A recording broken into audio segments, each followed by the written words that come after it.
Hello everybody. This is the first episode of the PLM Doctor is in. And now the first question.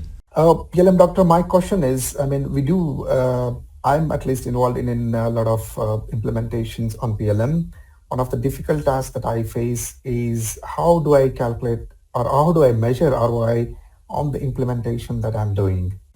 Well, thanks for asking the question. And PLM and ROI, you hear it very often. First of all, there is the traditional way. And to see the traditional way, I recommend to watch the SimData webinar from last year from John McCrell, where he explains how to measure ROI on a PLM implementation. And for me, this is a typical way of how companies do ROI cases. It's the illusion of measurable results. A kind of ERP way of thinking. We have processes and we want to have optimal usage of the resources in the process. My question, first of all, can you consider people as a resource? The impact of human beings is huge in the PLM world, less in the ERP world, I would say.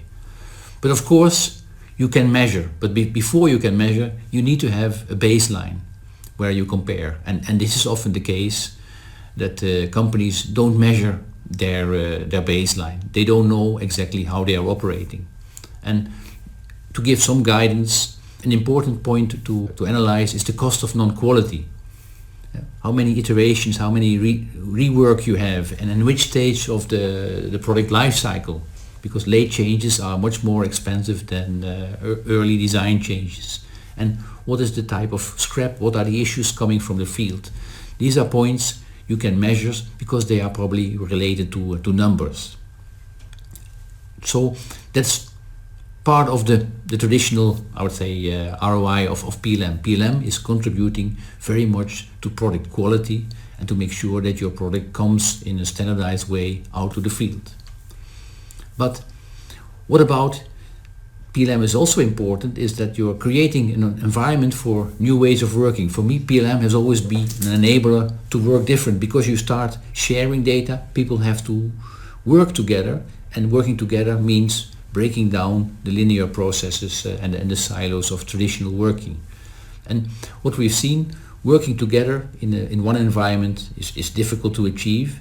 And you might say that probably COVID was one of the lessons learned for the future.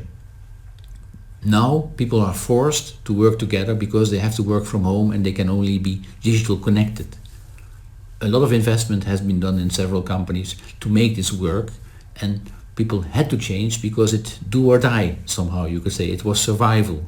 And this is exactly what PLM is trying to bring. It brings new ways of working, allowing people to work concurrent in multidisciplinary teams. And this is very difficult to justify. How do you compare a linear past with an agile or an iterative future?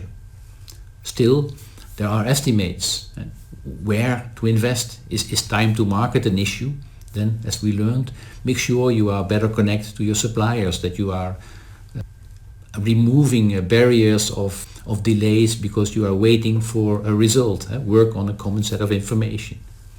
But still, even if you have the ideal solution in mind and you buy your new PLM system, then it's still important to imagine and understand what is the impact of people and processes on the tool.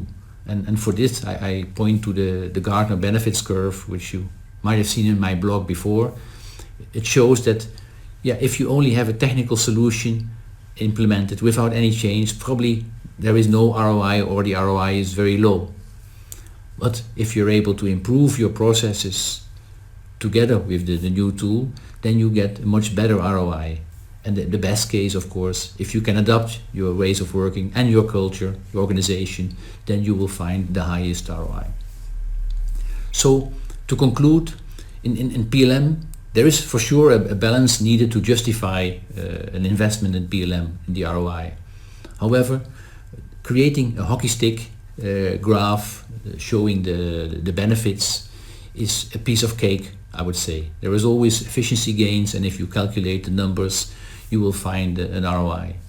The challenge then is, do you have the vision, do you have the belief to implement these ways of working? Because it has to do with changes in the organization. And if you want to read more about that concept, then read the PLM and the ROI myth. What do you think? Can you live with this answer? Perfect. Yes, it's a great answer. Thanks for the details shared, Joss. It helps me a lot. Thanks a lot. Okay, thank you for sharing.